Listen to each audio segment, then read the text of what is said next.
প্রভাব খাটিয়ে বেআইনিভাবে জমি হাতিয়ে নেওয়ার গুরুতর অভিযোগ প্রভাবশালী ব্যক্তির বিরুদ্ধে। ঘটনা কমলাসাগর বিধানসভার বিশালগড় থানার অন্তর্গত উত্তম ভক্তচুমনি এলাকায়। জানা যায় 2004 সনে রাজধানী আগরতলার বাসিন্দা নারায়ণ চৌধুরী উত্তম ভক্তচুমনি এলাকায় 5 কানি জায়গা ক্রয় করে জায়গাটি বিক্রি করেছিল মায়ারানী বর্ধন এবং উনার 2 ছেলে অপু বর্ধন এবং টিপু বর্ধন। রেজিস্ট্রি করা হয় নারায়ণ চৌধুরীর স্ত্রী লিপিকা চৌধুরীর নামে।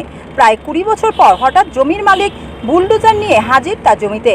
অভিযোগ জায়গার ডিমার্কেশন না করে অবৈধ উপায়ে মাটি কাটতে শুরু করে। এমনকি মায়ারানী বর্ধনের ছোট ছেলে দেবব্রত বর্ধন সহ তার বৌদি শিখা বর্ধনের জায়গায় মাটি ভরাট করতে শুরু করে। এমন অবস্থায় জমির মালিকরা বাধা দিলে তাদেরকে বিভিন্নভাবে হুমকি ধমকি দিতে শুরু করে বলে অভিযোগ। অন্যদিকে বর্তমানে জমিতে ধান রোপণ চলছে, এমন অবস্থায় বুলডোজার মাটি কাটায় ক্ষতিগ্রস্ত হচ্ছে বহু কৃষক। তাই তারা বাধ্য হয়ে সংবাদ মাধ্যমের দ্বারস্থ হয় এবং রাজ্যের মুখ্যমন্ত্রীর দৃষ্টি আকর্ষণ করছে। আজকের থেকে 20 বছর আগে 5 কানি জায়গা বিক্রি করছিল আমার মা আর বড় ভাই।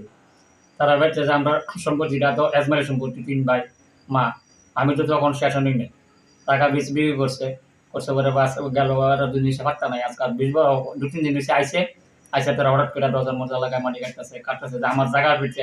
তখন আমি তারা বাধা দিলাম, তারা মাটিটা কাটতো না। তারা আমার কথাই শুনছে না, তারা উল্টা হুমকি দিতেছে আমার যে মাটি কাটবো। এরপরে আমি কইছি যে তারা শুনছে না, তারা মাটি কাটতেছে। তখন আমি প্রশাসনের কাছে বিচার চাই, আমার জায়গাটা সঠিকভাবে আমার মাপ ডিমার্কেশন করে মাঠটা আমারটা বুঝিয়ে দাও। আমার স্থানীয় আশেপাশে কয়েকজনটা জানাইছি। তখন লাস্ট অব্দি কি হয়েছে? তারা করেছে যে তুমি আইনের বিশ্বাস আসতে হলো, আইন যা করে এখন তা আমরা মান্য আমার নাতির কাছে আমার এটি পারতো না যে আমার সঠিকভাবে আমার জায়গাটা আমি পাই আর আমার ডিমার্কেশন করে সঠিকভাবে আমার জায়গাটা বুঝতে পাই। আপনার এই জায়গাটা যে বিক্রি করছেন কোন জায়গার জায়গাটা? এটা আমার বাড়ির পেছনে সামনে। এই জায়গাটার নাম কি? এটার নাম পূর্ব গোকুলনগর। পূর্বকুলনগর। হ্যাঁ, উত্তম সমনি। উত্তম সমনি। যারা কাছে জায়গাটা বিক্রি করছেন তার নাম কি? তার নাম হচ্ছে নারায়ণ চৌধুরী আর যার নামে জায়গাটা মিসেসের নাম লিপিকা চৌধুরী। তার বাড়ি কোন জায়গায়? এখানেই না লোকাল? আগরতলা। আগরতলাতে। হ্যাঁ। Bureau report, SD news media.